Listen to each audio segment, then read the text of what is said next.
जय हिंद दोस्तों। तो आज हम लोग बात करने वाले हैं कि जिन्होंने एयरफोर्स XY का एग्ज़ाम दिया है और उनको लगता है कि वो क्रैक कर सकते हैं, तो मैं आपको बता देता हूं कि सबसे पहले तो आप तैयारी स्टार्ट कर दो।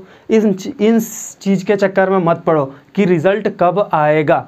ठीक है दोस्तों, बहुत ज़्यादा सर्च हुआ है ये इस बार कि रिज़ल्ट कब आएगा यूट्यूब पे, और यूट्यूब में सारे क्रिएटर लगभग अभी तक सब वीडियो बना चुके हैं इस पर, और मैंने सोचा कि मैं भी अपना वीडियो बनाऊंगा, लेकिन कब, जब सब कोई बना चुके हैं तब।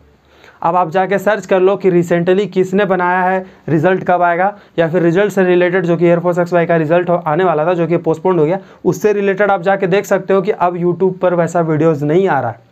क्योंकि 4 से 5 दिन लास्ट, अगर 5 दिन पहले देखो तो एक वीडियो आया था, किसी एक क्रिएटर ने बनाया था।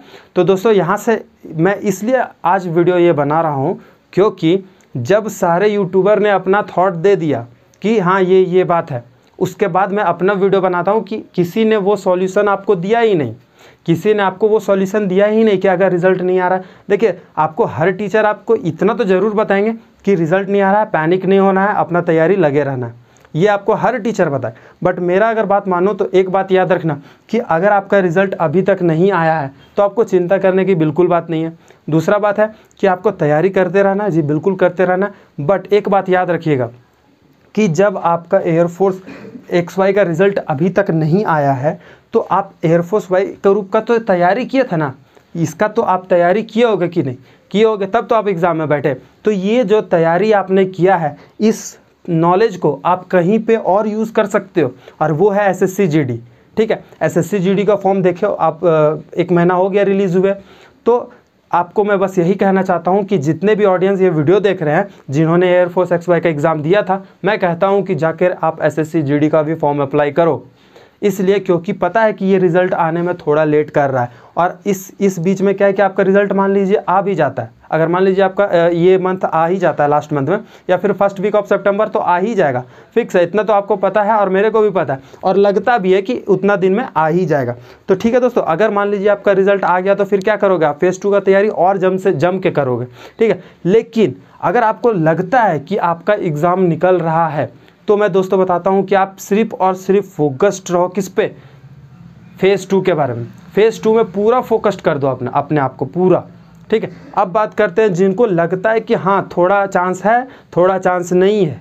ऐसे भी स्टूडेंट हैं जिसको लगता है कि थोड़ा चांस है, थोड़ा चांस नहीं है। उनको मैं बोलता हूँ कि वो SSC GD का फॉर्म भरे और वहाँ पर मेहनत करना स्टार्ट कर दे। ठीक है, और अब देखिए, इतना तो मैंने आपको क्लियर कर दिया कि आपको करना क्या है। लेकिन जिसका एग्ज़ाम निकल रहा है, जो बंदे लोग का एग्ज़ाम लगता है कि वो क्रैक कर लेंगे, एयरफोर्स XY का बात कर रहे हैं, जो निकाल लेंगे, उनको मैं एक ही चीज़ बताता हूँ कि आप फिज़िकल का तैयारी करना स्टार्ट कर दो, और अच्छे से उसका क्या करो, ये ट्यूटोरियल देख लो कि उसमें आपको एग्जैक्टली क्या क्या करना पड़ता है। ठीक है, अगर पुशअप्स का बात करें, स्क्वाट्स का बात करें, तो उसमें आपका पोर्शन देखा जाता है, पोजीशन देखा जाता है, ना कि आप स्क्वाट कर पा रहे हो या नहीं कर पा रहे हो, ये नहीं देखा जाता। उसमें आपका पोर्शन देखा जाता है कि आपका बॉडी का पोर्शन सही है या नहीं है। ठीक है, और रनिंग का बात करें तो उसमें आपको थोड़ा स्टेमिना होना चाहिए, टाइम बहुत ज़्यादा मिलता है, उसका फिक्र आप नहीं कीजिए। अब बात करते हैं GD का, तो GD में आपको क्या करना है, सबसे पहला आप कोशिश कीजिएगा इनिशिएटिव लेने का। कोई भी अगर मतलब कि आप ग्रुप में हो, जितने भी बंदे के ग्रुप में हो, आप ट्राई कीजिएगा कि वो टॉपिक पर आप स्टार्ट करो।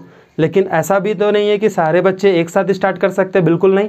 तो आपको करना क्या है कि आप ट्राई करना इनिशिएटिव करने का। अगर आप इनिशिएट करते हो टॉपिक को तो बेटर है, अगर नहीं करते हो तो भी कोई दिक्कत नहीं, अपनी पॉइंट को साफ साफ रखने का। ठीक है, तो आपको किसी तरह भी अपना पॉइंट को अपने अच्छा से डिलीवर कर देना है, ज़्यादा इंटरप्ट करने की ज़रूरत नहीं है किसी को भी। ठीक है दोस्तों, ये बात हो गया। अब जो बात करते हैं कि जिनको लगता है कि बिल्कुल ही नहीं निकलेगा, उनके भी तो स्टूडेंट होंगे जिनको लगता है कि बिल्कुल ही नहीं निकलेगा, और अगर वो फर्स्ट अटेम्प्टर है या फिर सेकंड अटेम्प्टर है, तो मैं बता देता हूँ, जो अगर फर्स्ट अटेम्प्ट कर रहे होंगे या फिर दूसरा अटेम्प्ट कर रहे होंगे तो उनको बता देते हैं। और अगर उनको लग रहा है कि उनका एग्ज़ाम बिल्कुल नहीं निकलेगा इस बार क्योंकि उन्होंने अच्छे से तैयारी नहीं किया था, तो मैं आपको बताता हूँ कि आप रिज़ल्ट का वेट कीजिए। मतलब तैयारी तो आपको करना है रेगुलर बेसिस पे, लेकिन आप रिज़ल्ट का भी वेट कीजिए। और रिज़ल्ट में आप देखिए कि आपका मार्क्स किस प्रकार के आया हुआ है, इंग्लिश में देखिए और रागा में देखिए, और फिर आप उसके हिसाब से तैयारी कीजिए। और अगर आपको लगता है कि अगर आपको इंग्लिश में भी कम होगा और रागा में भी अगर कम होगा, मतलब कि दोनों का अगर सब्जेक्ट का बात करें तो अगर दोनों में आपका 10, इंग्लिश में अगर 10 के आसपास है, 10 देखिए इंग्लिश में क्या है, इंग्लिश में आपका 20 मार्क्स का होता है और अगर आपका 10 मार्क्स आया होगा तो आप समझ लीजिएगा कि आपको मेहनत का ज़रूरत है, मतलब को आपको अच्छी से तैयारी करना होगा। ठीक है, अगर बात करें रागा, अगर रागा में भी आपका 10 या 12 नंबर आ रहा है तो फिर आप समझ लीजिए कि आप और भी मेहनत करने की ज़रूरत है इस पोर्शन में, रागा में। ठीक है दोस्तों, तो ये बात था कि जो बच्चे को सही में लगता है कि मेरा इस बार नहीं निकलेगा और जिसका स्कोर कम रहने वाला है उन लोगों के लिए बात था। लेकिन अब बात करते हैं कि जिसको लगता है कि एग्ज़ाम निकल जाएगा तो वो तो फेज़ 2 का तैयारी करेंगे, लेकिन जिसे लगता है कि इसका निकल भी सकता है, नहीं भी निकल सकता, तो मैं दोस्तों बस आपको एक ही बात कहता हूँ कि आप जाकर SSC GD का फॉर्म भरिए और वहाँ पर मेहनत करना स्टार्ट कर दीजिए। ठीक है, और रिज़ल्ट के बारे में ज़्यादा चिंता नहीं करने का ज़रूरत है, रिज़ल्ट आएगा, बिल्कुल आएगा। कोई प्रॉब्लम है तो हमें सबको एक साथ खड़ा होकर उस चीज़ को सपोर्ट करना चाहिए। ठीक है दोस्तों, तो ज़्यादा पैनिक मत होइए और अपना तैयारी को और भी शार्प कीजिए। ठीक है दोस्तों, तो आज का वीडियो को करते हैं यहीं पे खत्म, तब तक के लिए बाय, जय हिंद।